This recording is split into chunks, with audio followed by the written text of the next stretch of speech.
നമസ്കാരം, പ്രവാസി മലയാളിയിലേക്ക് സ്വാഗതം. ഗൾഫിൽ വേനലവധികൾ പ്രഖ്യാപിച്ചു കഴിഞ്ഞു. ഇതിനോടകം തന്നെ സ്കൂളുകളും അടച്ചു. അങ്ങനെ നാട്ടിലേക്ക് വരാൻ കാത്തിരിക്കുന്ന പ്രവാസികളെ തേടിയെത്തിയ വാർത്തകളാകട്ടെ ടിക്കറ്റ് നിരക്ക് കുത്തനെ ഉയർന്നതാകുന്നു. കുടുംബത്തോടൊപ്പം നാട്ടിൽ വരാൻ കാത്തിരുന്ന പ്രവാസികൾക്ക് നൽകേണ്ടി വരുന്നത് ഒരു യാത്രയ്ക്കായി നൽകേണ്ടത് ലക്ഷങ്ങളാണ്. ഇത് പ്രവാസികളെ ആകെ ബുദ്ധിമുട്ടിലാക്കിയിരിക്കുന്നു. എന്നാൽ ഇപ്പോഴിതാ മറ്റൊരു വാർത്ത ഞാൻ പറയുവാൻ പോവുകയാണ്. പൊള്ളുന്ന ടിക്കറ്റ് നിരക്ക് മൂലം നാട്ടിലേക്ക് പോകാൻ സാധിക്കാത്തവർക്ക് ഇത് പുതിയ അവസരമാണ്. UAE-യിൽ നിന്ന് മസ്കറ്റ് വഴി കേരളത്തിലെ ഏത് എയർപോർട്ടിലേക്ക് കുറഞ്ഞ നിരക്കിൽ യാത്ര ചെയ്യാൻ സാധിക്കും. നിലവിൽ UAE-യിൽ നിന്ന് കേരളത്തിലേക്കുള്ള നിരക്കിന്റെ 1/3 നൽകിയാൽ മതി എന്നതാണ് ഈ നേട്ടം. ഇന്ന് അബുദാബിയിൽ നിന്ന് കൊച്ചിയിലേക്ക് പോയി ഓഗസ്റ്റ് 28-ന് തിരിച്ചെത്താൻ 4-അംഗ കുടുംബത്തിന് 2.68 ലക്ഷം രൂപയാണ് നൽകേണ്ടി വരുന്നത്. അതായത് 12,468 ദിർഹം.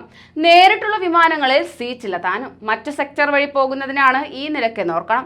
വിമാനത്തിലോ ബസ്സിലോ UAE-യിൽ നിന്ന് മസ്കറ്റിലെത്തി അവിടുന്ന് കേരളത്തിലേക്ക് വിമാനത്തിൽ പോകുന്നതിന് വിസ ഉൾപ്പെടെ ശരാശരി 900 ദിർഹമേ വരൂ എന്ന് അനുഭവസ്ഥരും ചില ട്രാവൽ ഏജന്റുമാരും വിശദീകരിക്കുന്നു. സ്വന്തം നിലയ്ക്ക് ഓൺലൈനിലൂടെ ട്രാവൽ ഏജൻസി മുഖേന ടിക്കറ്റ് എടുത്ത് പോകാവുന്നതാണ്. ഉയർന്ന തസ്തികയിൽ ജോലി ചെയ്യുന്നവർക്ക് ഓൺ അറൈവൽ വിസയും ലഭിക്കുന്നതിനാൽ തന്നെ നിരക്ക് അല്പം കൂടി കുറയും. അബുദാബിയിൽ നിന്ന് വിസ് എയറിൽ മസ്കറ്റിലേക്ക് 120 ദിർഹത്തിൽ താഴെയാണ് ശരാശരി ടിക്കറ്റ് നിരക്കുന്നത്. ഓഫറിൽ പല ദിവസങ്ങളിലും 90 ദിർഹത്തിന് വരെ ടിക്കറ്റ് നൽകി വരുന്നു. ദുബായ് ദൈറയിൽ നിന്ന് ഒമാനിലേക്ക് ബസ്സിന് 100 ദിർഹമാണ് നിരക്ക്. വിമാനത്തിൽ 1 മണിക്കൂറും ബസ്സിൽ 5 മണിക്കൂറും യാത്ര ചെയ്താൽ മസ്കറ്റിലെത്താം. ഇവിടെ നിന്ന് തിരുവനന്തപുരം, കൊച്ചി, കോഴിക്കോട്, കണ്ണൂർ വിമാനത്താവളത്തിലേക്ക് വിമാന സർവീസുമുണ്ട്. എയർ ഇന്ത്യ എക്സ്പ്രസ്, ഇൻഡിഗോ, ഗോഫസ് തുടങ്ങി ഇന്ത്യൻ വിമാനങ്ങൾ മസ്കറ്റിൽ നിന്ന് കേരളത്തിലേക്ക് കുറഞ്ഞ നിരക്കിലാണ് ഈടാക്കുന്നത്.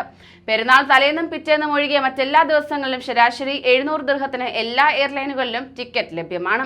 ഒമാൻ സന്ദർശക ടൂറിസ്റ്റ് വിസ അപേക്ഷിച്ചാൽ 1-2 ദിവസത്തിനകം ലഭിക്കും. ചെലവ് 120 ദിർഹം. ട്രാവൽസ് വഴിയാണ് എടുക്കുന്നതെങ്കിൽ 20-30 ദിർഹം സർവീസ് ചാർജ് കൂടി നൽകേണ്ടി വരും. ഇതൊക്കെ നൽകിയാൽ പോലും UAE-യിൽ നിന്ന് കേരളത്തിലേക്ക് നേരിട്ട് പോകുന്നതിന് അവധിക്കാലത്ത് ഈടാക്കുന്നതിന്റെ 1/3 വരൂ എന്നതാണ് ആകർഷണം.